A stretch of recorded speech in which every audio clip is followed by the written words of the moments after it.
بسم الله الرحمن الرحيم. الرحمن علم القرآن خلق الإنسان علمه البيان الشمس والقمر بحسبان والنجم والشجر يسجدان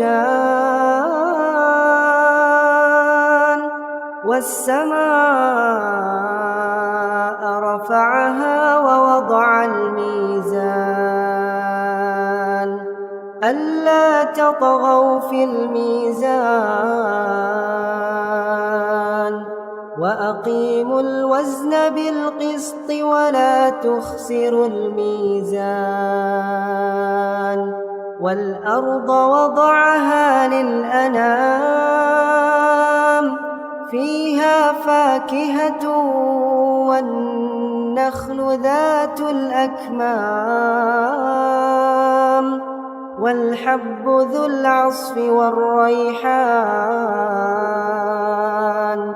فبأي آلاء ربكما تكذبان خلق الإنسان من صلصال كالفخار وخلق الجان من مارج من نار فبأي آلاء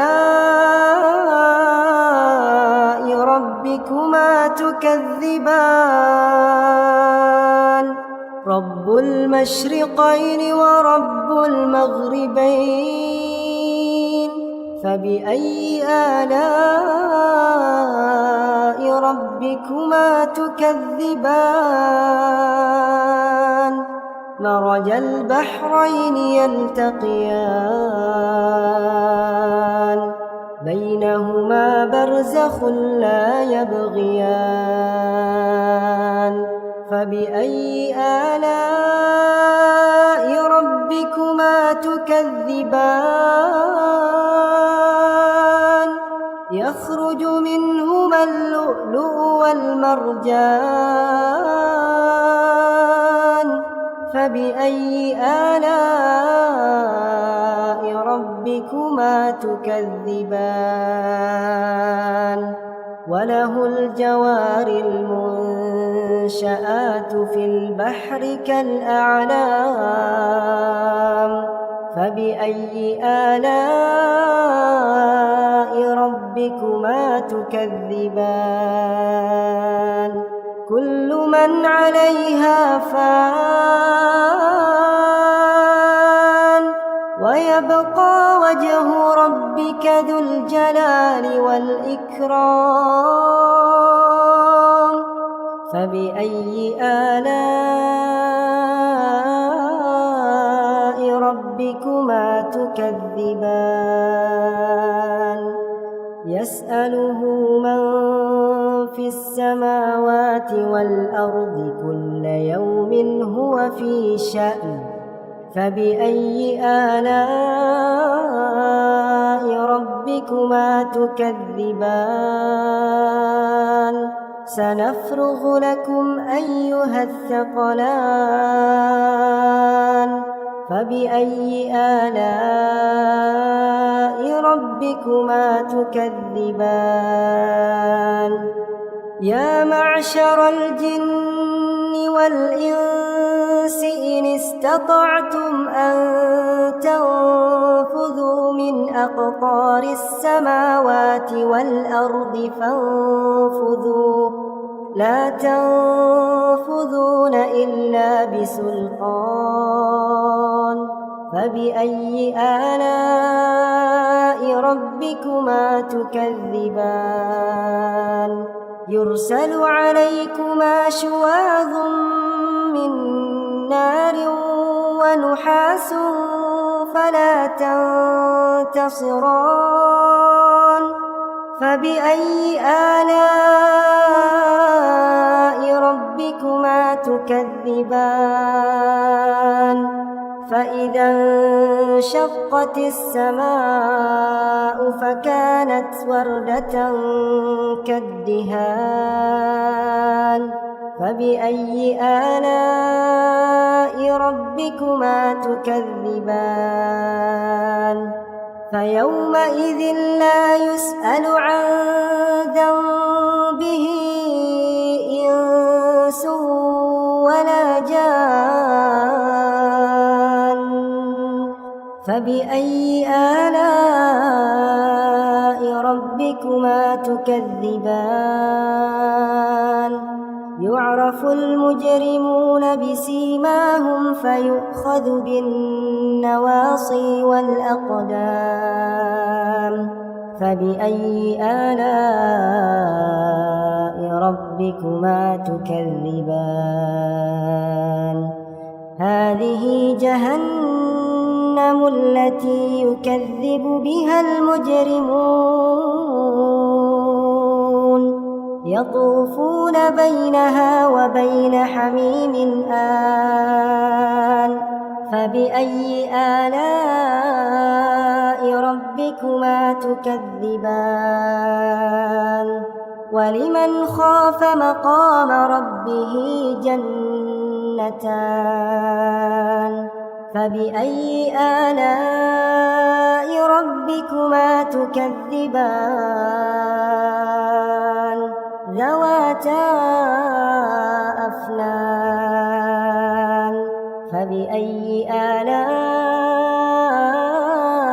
ربكما تكذبان فيهما عينان تجريان فبأي آلاء ربكما تكذبان فيهما من كل فاكهة زوجان فبأي آلاء ربكما تكذبان متكئين على فرش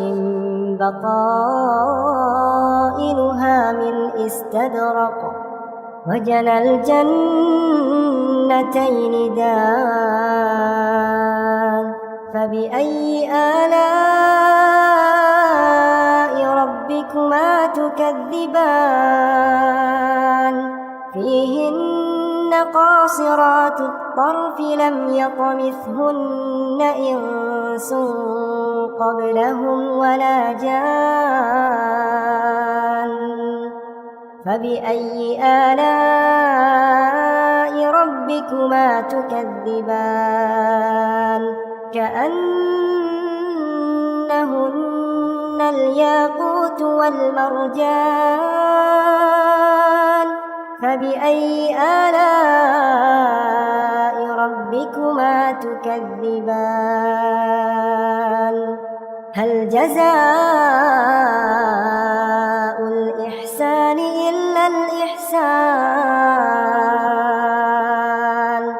فبأي آلاء ربكما تكذبان ومن دونهما جنتان فبأي آلاء ربكما تكذبان مدهامتان فبأي آلاء ربكما تكذبان فيهما عينان نضاختان فبأي آلاء ربكما تكذبان فيهما فاكهة ونخل ورمان فبأي آلاء ربكما تكذبان فيهن خيرات حسان فبأي آلاء ربكما تكذبان حور مقصورات في الخيام فبأي آلاء ربكما تكذبان لم يطمثهن إنس قبلهم ولا جان فبأي آلاء ربكما تكذبان متكئين على رفرف خضر وعبقري حسان فبأي آلاء ربكما تكذبان تبارك اسم ربك ذي الجلال والإكرام